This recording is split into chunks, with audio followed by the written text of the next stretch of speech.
Nenek moyangku seorang pelaut gemar mengarung luas samudra. Menerjang ombak tiada takut menempuh badai sudah biasa. Dari kecil kita sudah mengenal lirik lagu itu. Artinya kita sudah diperkenalkan kalau wilayah laut Indonesia lebih banyak lautan ketimbang daratan. Seluruh masyarakat pesisir Indonesia sangat menggantungkan hidupnya dari kebaikan laut. Dengan potensi sebesar itu sudah bisakah menopang perekonomian Indonesia yang bercita-cita notabene menjadi negara dengan poros maritim dunia. Kita ulas di pagi hari ini. Kekayaan laut Indonesia untuk siapa? Jadi sejak 2015, Badan Informasi dan juga Geospasial dan Pusat Hidrografi dan Oseanografi TNI Angkatan Laut bekerja dengan sebuah kajian teknis yang best available dengan data metode teknis mutakhir demi sebuah rujukan nasional data rujukan wilayah kelautan di 2018 juga Menko Maritim Luhut Binsar Panjaitan sudah merilis hasil bagaimana peta persebaran luas wilayah Indonesia. Kita lihat sama-sama bagaimana luas wilayah Indonesia. Jadi luas perairan pedalaman dan juga perairan kepulauan Indonesia adalah sekitar kurang lebih 3,1 juta kilometer persegi. Sangat luas tentunya ya. Dengan bagian yaitu adalah luas laut teritorial Indonesia ada sekitar kurang lebih 290.000 kilometer persegi. Ini berjarak kalau diukur 12 mil dari garis laut ke arah lepas pantai tentunya. Dan negara punya hak kedaulatan sepenuhnya tetapi harus menyediakan alur pelayaran lintas damai, baik di atas laut maupun di bawah laut. Nah, yang ketiga adalah bagaimana luas zona tambahan Indonesia. Ada sekitar kurang lebih 270.000 kilometer persegi. Ini luas zona tambahan Indonesia. Dan yang keempat kalau kita lihat adalah luas zona ekonomi eksklusif Indonesia. 3 juta kilometer persegi. Jadi wilayah zona ekonomi eksklusif dihitung dari garis dasar laut lurus ke arah laut bebas sejauh 200 mil laut. Di zona ZEE ini negara dapat memanfaatkan sumber daya laut untuk kesejahteraan bangsa. Yang kelima kita lihat adalah luas landas kontinen Indonesia sebanyak kurang lebih 2.800 atau 2,8 juta kilometer persegi. Ini merupakan dasar laut, jadi hitungannya merupakan dasar laut yang secara geologis dan juga morfologi merupakan lanjutan dari sebuah kontinen benua dengan kedalaman 150 meter. Pemerintah juga memiliki wewenang untuk memanfaatkan sumber daya alam dan juga kewajiban menyediakan alur pelayaran lintas damai. Yang keenam adalah tentunya adalah luas total perairan Indonesia. Bayangkan ya, luas total perairan Indonesia itu adalah 6,4 juta atau 6.400 kilometer persegi. Sementara luas keseluruhan dari daratan dan juga perairan Indonesia itu adalah sekitar 8.300, 8,3 juta kilometer persegi.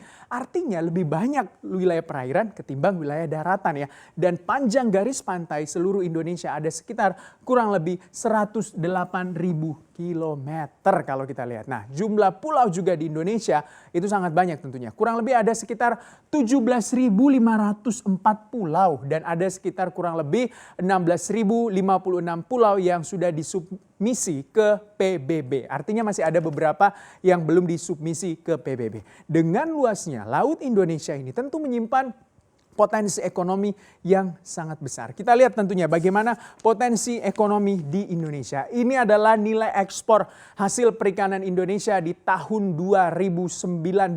Ini adalah hasil dari laporan begitu ya, Kementerian Kelautan dan Perikanan. Jadi kita lihat laporan kinerja atau kerja dari Kementerian KKP selama 2019 itu sudah melakukan apa di ekspor perikanan ataupun produk hasil ikan Indonesia. Kita lihat sama-sama. Ini di tahun 2015 ada sekitar kurang lebih nilai ekspornya 3,95 miliar US dollar. Meningkat terus di tahun 2016 menjadi 4,17 miliar US dollar hingga di tahun 2018 menjadi 4,86 miliar US dollar. Dan di tahun 2019 itu adalah 4,94 US dollar. Walaupun di tahun 2019 ini targetnya tidak tercapai karena target di tahun 2019 adalah 9,5 miliar US dollar. Berarti bisa dikatakan hanya 51,96% dari target yang diasumsikan oleh Kementerian KKP. Karena kita tahu 2019 adalah tahun politik, ada pergantian pos menteri dari Bu Susi ke Pak Edi saat ini ya. Dan 37% dari tentunya sumber daya ikan di Indonesia itu adalah 37%-nya ada di Indonesia. Artinya seluruh ikan di dunia spesiesnya 37%-nya ada di Indonesia. Sangat besar potensi yang yang dimiliki oleh Laut Indonesia. Dengan nilai ekspor yang bisa dikatakan belum maksimal sebenarnya. Karena ini masih bisa terus digenjot karena targetnya saja 9,5 miliar US dollar di tahun 2019. Sedangkan yang baru tercapai hanya 4,94 miliar US dollar. Berarti masih ada potensi untuk dikembangkan. Lalu komoditas apa tentunya yang menjadi pertanyaan? Apa yang diekspor oleh Indonesia dari Laut Indonesia? Kita lihat sama-sama. Ini adalah komoditas laut unggulan Indonesia di tahun 2019. Ini yang semua diekspor begitu. Yang pertama adalah komoditas cumi, sotong, dan juga gurita. Volume ekspornya adalah 143 juta kilogram. Bayangkan sangat banyak kita mengekspor cumi, sotong, dan juga gurita. Jadi kalau Anda ke luar negeri makan cumi, sotong, dan juga gurita, tentunya itu sangat disayangkan karena di Indonesia jauh lebih banyak. Karena kita juga mengekspor 143 juta kilogram cumi, sotong, dengan gurita. Dengan nilai ekspornya 556 juta US dollar. Dengan kontribusi terhadap ekspor adalah 11,27%. Sementara untuk rajungan kepiting adalah 25 juta kilogram kita mengekspornya dengan nilainya itu adalah 393 juta US dollar. Sementara untuk kontribusi terhadap ekspornya itu rajungan dan juga kepiting hanya kurang lebih 7,97%.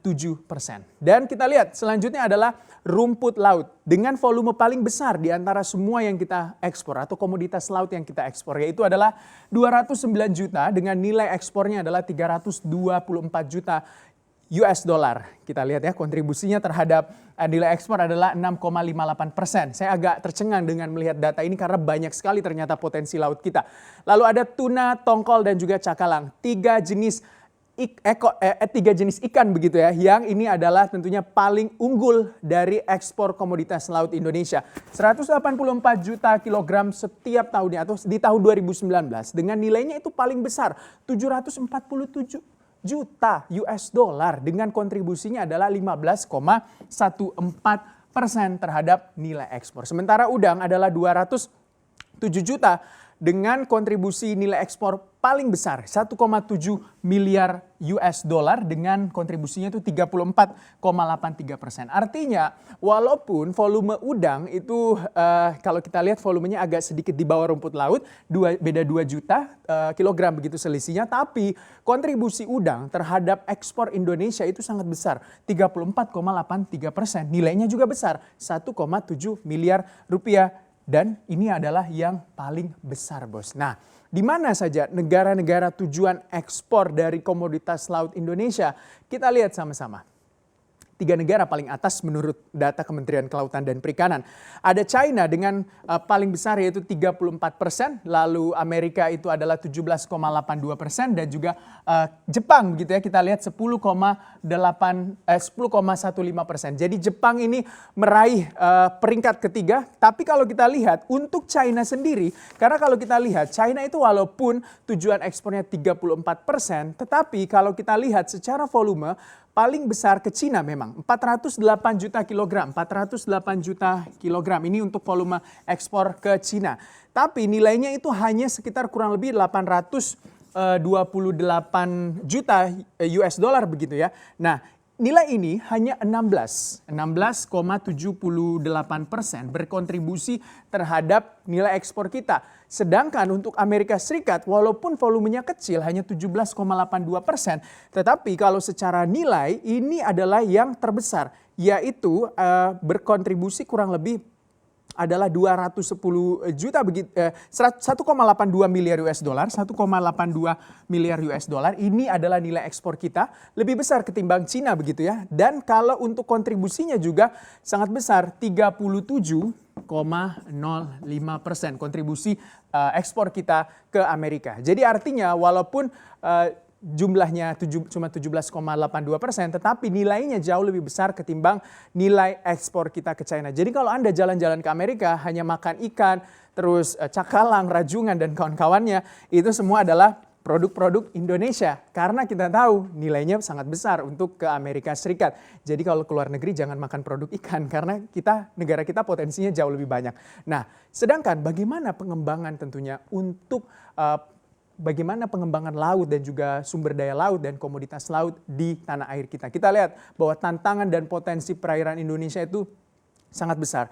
Karena kita lihat bagaimana tantangan pengelolaan laut di Indonesia. Yang pertama adalah soal luas wilayah laut. Kita tahu tadi kan saya sudah paparkan bahwa luas wilayah laut Indonesia sangat luas. Ada ancaman bahwa kita belum mampu menjaga setiap titik-titik perbatasan negara kita dengan negara-negara yang ada di sampingnya. Kita tahu Indonesia itu berbatasan dengan sejumlah negara di kawasan Asia Tenggara, baik dengan berbatasan juga dengan Australia di wilayah selatan atau di bawah begitu ya. Sedangkan kalau dengan wilayah Asia Tenggara itu sangat banyak negara yang berbatasan dengan kita. Ada Filipina, lalu ada Brunei Darussalam satu daratan, lalu ada Malaysia, ada Singapura juga yang kita berbagi selat begitu ya. Ada juga Vietnam, terus ada Thailand dan berbagai negara kita berbatasan di wilayah laut. Nah, itu tentunya menjadi tantangan karena kita harus tetap menjaga kedaulatan laut kita karena kita lihat luas wilayah laut kita sangat luas. Yang kedua, tantangannya apa?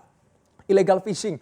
Karena luas wilayah lautnya sangat besar, otomatis kurang bisa terkontrol. Ada illegal fishing atau praktik-praktik penangkapan ikan secara ilegal. Bayangkan nelayan-nelayan dari Vietnam, dari China masuk ke wilayah laut kita, menggunakan wilayah laut kita, memancing di wilayah laut kita, mengambil sumber daya alam khususnya komoditas laut kita, dibawa ke negara mereka, dijual atau diekspor mereka, rata-rata juga biasanya masuk ke negara-negara ke kawasan Asia Tenggara begitu.